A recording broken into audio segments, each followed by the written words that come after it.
Olá a todos, sejam muito bem-vindos a mais uma aula de Teoria e Crítica Literária.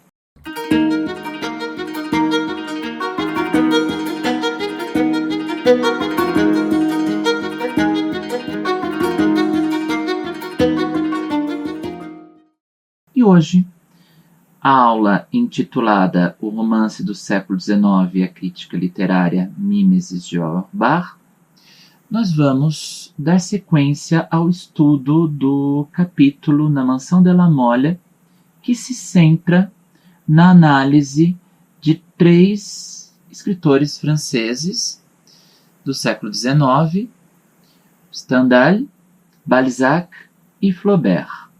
O que nos interessa é analisar o trecho trazido pelo Auerbach, que se encontra no capítulo 9 da primeira parte, quando Emma, depois de ter esperado algo acontecer, esse algo não acontece, Emma na sua desolação, na sua frustração.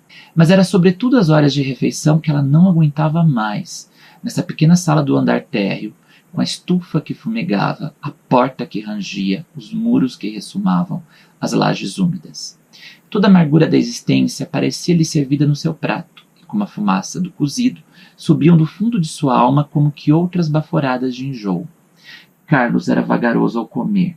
Ela mordiscava algumas avelãs, ou então, apoiada no cotovelo, divertia-se a fazer riscos com a ponta da faca no oleado.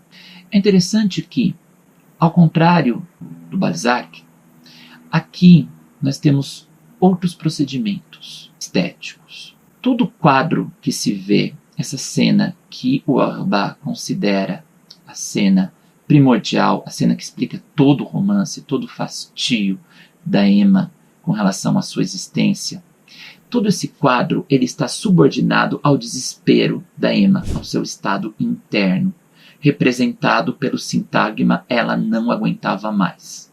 A partir desse ela não aguentava mais, existe a localização de 2 espacialidades introduzidas pelo nesta e pelo com.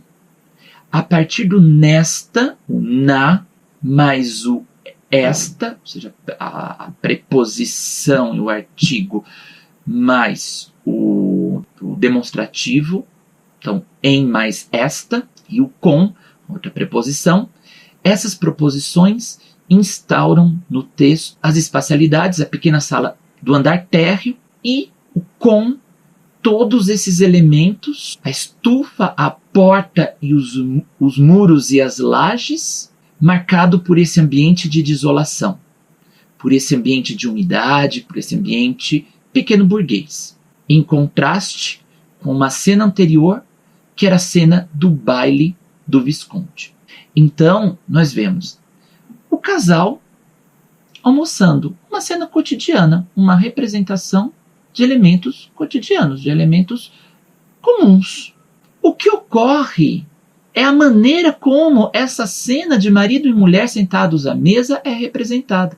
De forma, segundo Auerbach, de forma imediata, o leitor tem acesso ao desespero, ao estado interno de Emma.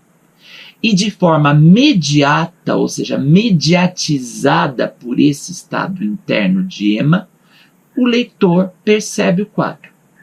Porque todo o quadro está subordinado ao estado interno de Emma. Então, esse estado interno, ela não aguentava mais.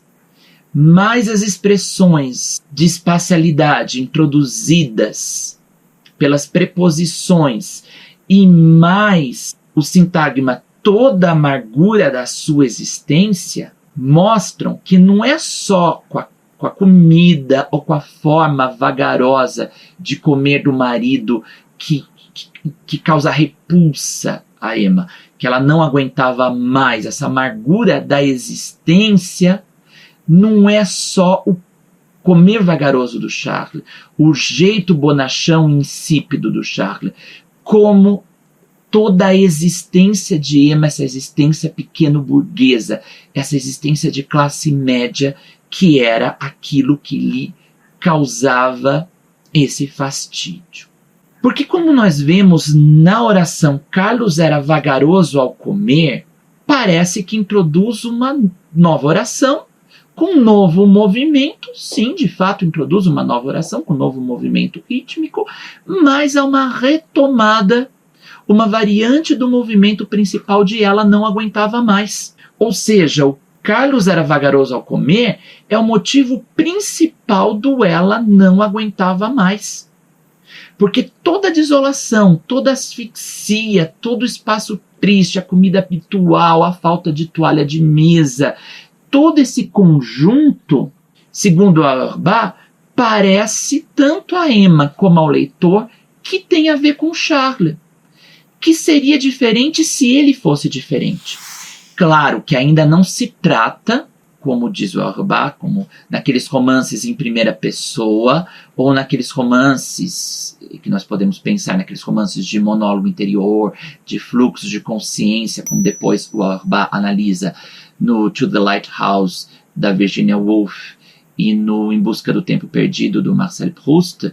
Então não se trata ainda de onisciência seletiva, dessa reprodução desordenada dos estados mentais das personagens. Não se trata de monólogo interior, com essa radicalização desse fluxo de consciência. E não se trata desse fluxo de consciência em que as lembranças, os anseios são misturados na totalidade do presente. Não.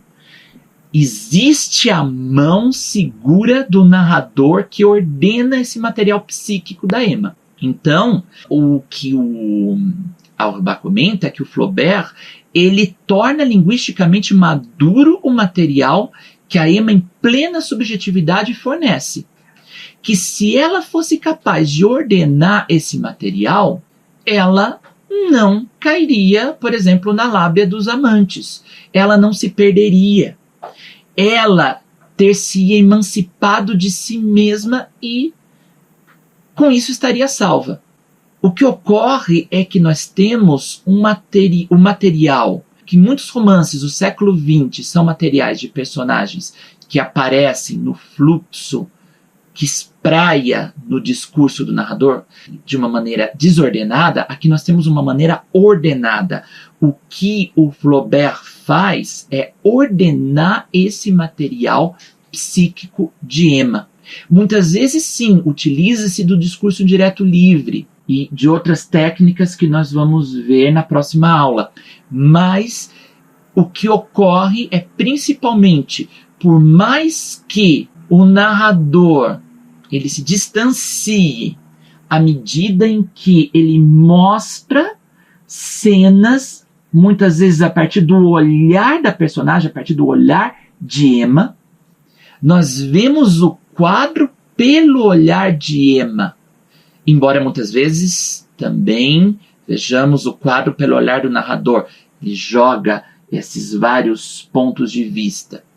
Mas mesmo quando nós observamos o quadro, como este exemplo trazido pelo Auerbach, nós vemos o quadro só de maneira mediatizada pela Emma, pelo estado interno de Emma. Porque de maneira imediata nós vemos o desespero, frustração e o estado interno de Emma. E de maneira mediata, ou seja, mediatizada por esse estado interno, nós temos acesso ao quadro. É interessante perceber que os acontecimentos cotidianos na prosa de ficção do Flaubert, os acontecimentos, os objetos, são vistos como Deus vê. Ou seja, essa mistura de estilos do Flaubert, essa herança que vem lá atrás do romantismo, como eu já vos comentei em outras aulas, para o Flaubert, cada objeto tem uma peculiaridade. Da mesma forma que para o olho de Deus, tanto o objeto tem tanto a seriedade como a comicidade, tanto a dignidade como a baixeza, significa que o escritor não deve comentar nem julgar o objeto. Ele não faz como aquelas longas digressões do Balzac, que comenta sobre a matéria narrada. Não. Ele, de maneira geral, ele prefere mais mostrar do que contar. Embora ele faça visões panorâmicas, ao contar a vida pregressa das personagens, mas ele prefere não comentar e não julgar. Ele prefere mostrar os objetos. Mostrar como os objetos funcionam nas cenas. Então, o que nós vemos é que não há no Flaubert, nem seres nem forças demoníacas. O que há são acontecimentos cotidianos e contemporâneos, simples, singelos, medíocres até. As personagens de Madame Bovary, em geral, são medíocres. Só que por baixo daquela aparente estabilidade, há algo, como se fosse uma pólvora, algo subterrâneo, algo pronto para explodir, algo carregado de tensão, como se fosse um outro movimento. Então, nós vemos, a partir da análise que o Auerbach faz dessa cena, as duas características do realismo moderno, ou seja, representação de personagens de baixa estratificação social de maneira séria e os acontecimentos cotidianos relacionados a um contexto histórico social. Nós vemos essa insatisfação de Emma entre aquilo que ela é, ou seja, há um descompasso entre aquilo que ela é e aquilo que ela imagina ser, que ela deseja ser, a partir dessas leituras românticas, desse excesso de religião. Só que o Flaubert não faz isso como um romance de tese. O Flaubert mostra como isso vai ser condição de levar a Emma para o adultério. Essa vida insípida, essa vida que nós vimos no sintagma, ela não aguentava mais, relacionada a Carlos era vagaroso ao comer, a todo aquele espaço marcado por verbos no pretérito imperfeito, mostrando esse ritmo demorado, essa longa espera de Emma para que algo aconteça. Por detrás dessa aparência de Emma se divertindo, fazendo com a ponta da faca no oleado, fazendo pequenos riscos, nós vemos que há algo que é esse estado interno. Porque esse estado interno é que nós vemos em primeiro lugar. E a partir desse estado interno, nós vemos o quadro. Então, essa técnica do Flaubert permite, então, ordenar esse material psíquico dessa personagem. Em alguns momentos no romance nós vemos Emma vendo e nós vemos outras personagens vendo Emma. Então, o autor soube usar com perfeição e na medida exata os procedimentos do foco narrativo.